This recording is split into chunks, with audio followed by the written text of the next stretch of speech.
안녕하십니까. 사막의 생수입니다. 오늘은 아브라함의 일생 중에서 21번째 이야기 아브라함을 생각하사라는 제목으로 창세기 19장 23절에서 38절 말씀을 함께 나누기로 하겠습니다. 롯이 소알에 들어갈 때에 해가 돋았더라. 여호와께서 하늘 곧 여호와로부터 유황과 불을 소돔과 고모라의 비같이 내리사 그 성들과 온 들과 성에 거주하는 모든 백성과 땅에 난 것을 다 엎어 멸하셨더라. 롯의 아내는 뒤를 돌아보았으므로 소금 기둥이 되었더라. 아브라함이 그 아침에 일찍이 일어나 여호와 앞에 서 있던 곳에 이르러 소돔과 고모라와 그 온 지역을 향하여 눈을 들어 연기가 옹기 가마에 연기같이 치솟음을 보았더라. 하나님이 그 지역의 성을 멸하실 때 곧 롯이 거주하는 성을 엎으실 때에 하나님이 아브라함을 생각하사 롯을 그 엎으시는 중에서 내보내셨더라. 롯이 소알에 거주하기를 두려워하여 두 딸과 함께 소알에서 나와 산에 올라가 거주하되 그 두 딸과 함께 굴에 거주하였더니 큰딸이 작은딸에게 이르되 우리 아버지는 늙으셨고 온 세상의 도리를 따라 우리의 배필될 사람이 이 땅에 없으니 우리가 우리 아버지에게 술을 마시게 하고 동침하여 우리 아버지로 말미암아 후손을 이어가게 하자 하고 그 밤에 그들이 아버지에게 술을 마시게 하고 큰딸이 들어가서 그 아버지와 동침하니라. 그러나 그 아버지는 그 딸이 눕고 일어나는 것을 깨닫지 못하였더라. 이튿날 큰딸이 작은딸에게 이르되 어제 밤에는 내가 우리 아버지와 동침하였으니 오늘 밤에도 우리가 아버지에게 술을 마시게 하고 내가 들어가 동침하고 우리가 아버지로 말미암아 후손을 이어가자 하고 그 밤에도 그들이 아버지에게 술을 마시게 하고 작은딸이 일어나 아버지와 동침하니라. 그러나 아버지는 그 딸이 눕고 일어나는 것을 깨닫지 못하였더라. 롯의 두 딸이 아버지로 말미암아 임신하고 큰딸은 아들을 낳아 이름을 모압이라 하였으니 오늘날 모압의 조상이요 작은딸도 아들을 낳아 이름을 베남미라고 하였으니 오늘날 암몬 자손의 조상이었더라. 롯이 소알에 들어갈 때에 해가 돋았더라. 얼마나 급히 서둘러 소돔성을 빠져나왔는지 알 수 있습니다. 밤중에 폭도들의 난동을 천사들이 막아내고 그 밤중에 롯은 사위들을 찾아가서 떠날 것을 말하고 동이 트기 전에 천사들의 손에 이끌려 롯과 그의 아내와 두 딸들이 소돔성을 빠져나와 소알이라고 하는 작은 성에 도착하게 됩니다. 소알에 도착하니 아침 해가 떠올랐습니다. 소돔에서 소알까지는 걸어서 4-5시간, 거리는 10에서 12km 정도 된다고 합니다. 실상 롯의 가족들이 소알에 들어갈 때까지 여호와께서 약속대로 소돔성이 망하지 않도록 하셨습니다. 아마도 롯의 가족들이 소알에 들어서자마자 엄청난 굉음과 폭발음으로 지축이 흔들렸을 것이고 그리고 소돔성에는 유황과 불덩어리가 하늘에서 비처럼 쏟아져 내려왔던 것입니다. 하늘에서 내린 불과 유황은 소돔과 고모라뿐 아니라 인근 성읍인 아드마와 스보임까지 그 지경에 있는 사람들과 가축들 모든 것들을 불로 태워버렸습니다. 내 성읍을 완전히 폐허가 되도록 할 수 있는 것은 유황과 불덩어리뿐만 아니라 이 지역에 있는 역청구덩이에서 불이 붙었기 때문일 것입니다. 하늘에서 내려온 유황과 불덩어리는 아마도 화상폭발이지 않을까 생각을 합니다. 돌아보지 마라. 롯의 아내는 뒤를 돌아본 고로 소금기둥이 되었더라. 천사들은 분명히 소돔성이 멸망할 때 뒤를 돌아다 보지 말라고 경고했습니다. 그런데 롯의 아내는 뒤를 돌아본 고로 소금기둥이 되어버렸습니다. 유대문학에서 이 여자를 아디스라고 하며 요나단과 예루살렘 탈굼에 의하면 소돔 출신 여자라고 합니다. 이들이 소돔에서 소알로 갈 때 롯이 앞장섰고 뒤에 롯의 차가 따라왔을 것인데 롯은 천사의 명령처럼 귀를 막고 앞으로 선진했지만 뒤에서 그의 아내가 돌아보는 장면은 보지 못했을 것입니다.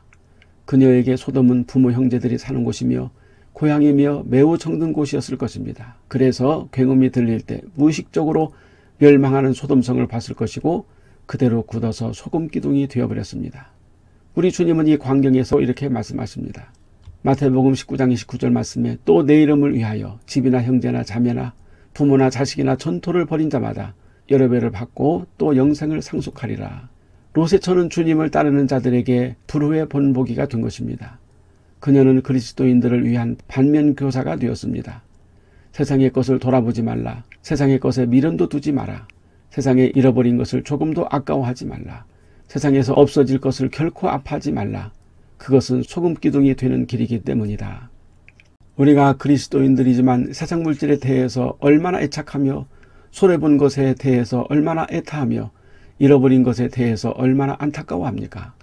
그러나 뒤를 돌아보지도 말고 오직 그리스도를 바라보며 묵묵히 세상의 반대쪽에 있는 천국을 바라보며 그곳에 시선을 고정하고 무소처럼 걸어가야 합니다. 혹자는 그녀가 뒤를 돌아본 것은 여호와의 명령에 대한 불순종이라고 평했습니다. 그렇습니다. 세상의 욕심은 그만두고라도 세상의 것에 애달아 돌아본 것만으로 우리는 하나님에게 불순종을 범할 수 있습니다. 고고학적으로 사해 부근에 소돔산이 발견되었다고 하며 사해는 소금 기둥이 된 롯의 처로 말미암아 염의 솔트씨가 되었다고 합니다.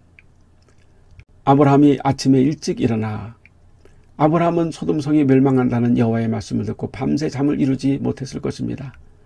그래서 아침 일찍 일어나 그가 여호와께 기도한 것이 어떻게 되었나 보려고 소돔과 고모라를 향하여 바라보니 소돔과 고모라와 온 들이 연기가 옹기점 연기같이 치밀어 올랐습니다.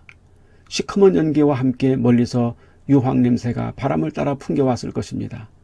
그는 오직 롯이 소돔성에서 구원을 받았는지 궁금했을 것이고 여호와의 인자에 맡겼을 것입니다.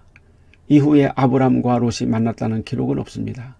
아브람은 믿음의 길을 갔고 롯은 배도의 길을 걸어간 것입니다. 여호와는 아브람의 기도를 들으시고 롯에게 측은함을 베푸셔서 불구덩이에서 구원하셨지만 롯이 그 후에 믿음의 길을 간 것 같지는 않습니다. 아브람을 생각하사 그 엎으시는 중에서 내어 보내셨더라. 여호와는 왜 아브람을 생각하셨을까요? 이것이 여호와의 언약과 깊은 관계가 있습니다. 여호와는 아브라함을 갈대아 우르에서 부르실 때 이렇게 말씀하셨습니다. 땅의 모든 족속이 너를 인하여 복을 얻을 것이니라. 창세기 12장 2절 말씀입니다. 여호와는 아브라함의 간절한 기도를 거절하실 수 없었던 것입니다. 여호와는 아브라함의 간절한 기도를 생각하시고 롯에게 측은함을 베풀었지만 여호와의 헤세드 즉 구원에는 이르지 못한 것 같습니다. 롯의 치명적인 실수가 있습니다. 롯은 소 아래 거하기 두려워서 다시 산으로 올라가 동굴 속에 거하게 됩니다. 롯의 불신앙은 바로 두려움이었습니다.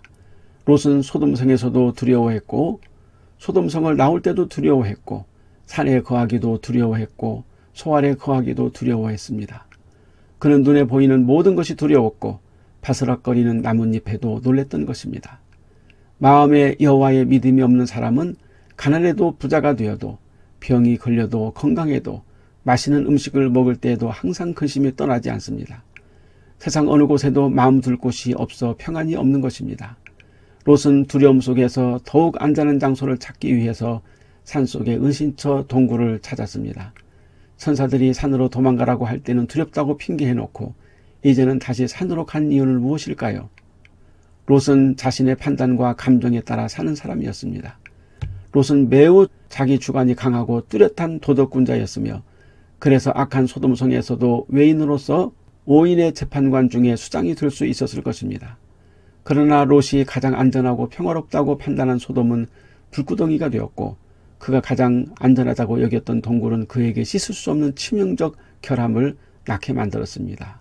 이것이 롯의 불신앙이었습니다. 롯의 두 딸들의 기괴한 생각은 아마도 그 당시 일반적 성의식이었을지도 모릅니다. 근친상간, 간음, 동성애 모든 것이 활발하게 행해졌던 소돔성이었습니다. 롯은 여호와의 구원을 여호와에 대한 믿음으로 전환하는 데 실패했으므로 그 당시 상황윤리의 덫에 빠진 것입니다. 소돔성에서도 정절을 지켰던 딸들이 왜 자손을 보기 위하여 아버지와 관계를 가지려고 했을까요? 이 땅에는 세상의 도리를 조차 우리의 배필될 사람이 없으니 정상적인 방법으로 결혼하여 자손을 낳을 수 없다는 말입니다. 그래서 아버지를 이용하여 자손을 보자고 한 것입니다. 그 당시 롯이 상황윤리, 즉 차선보다는 차악을 택하는 윤리, 다시 말하면 어떤 것이 가장 선한가 보다는 어떤 것이 덜 악한가를 택했다는 것입니다. 폭도들이 나그네를 요구할 때 롯은 내게 남자를 가까이 아니한 두 딸이 있노라. 청컨대 내가 그들을 너희에게로 이끌어내리니 너희 눈에 좋은 대로 그들에게 행하고 라고 말했습니다. 만일 이 말을 딸들이 들었다면 얼마나 상처를 입었을까요? 롯은 타락한 소돔성에서도 정의를 지키기 위해서 발버둥을 쳤지만 상황윤리의 함정에서는 벗어나지 못했습니다. 아브라함의 의의는 행위로 되어지는 것이 아니라 믿음으로 되어지고 믿음의 의의는 행위의 의의보다 더욱 강력하기 때문입니다. 딸들도 롯의 상황윤리에 역시 상황윤리로 자식 문제를 해결했던 것입니다. 과연 악한 세대의 진리는 어느 정도까지 진리여야 하고 그 마지노선은 어디까지일까요? 우리 성도들은 어느 정도까지 하나님의 말씀을 지켜야 할까요? 주의 말씀이 상황에 따라 달라질 수 있을까요? 그렇다면 그 결말은 어떻게 될까요?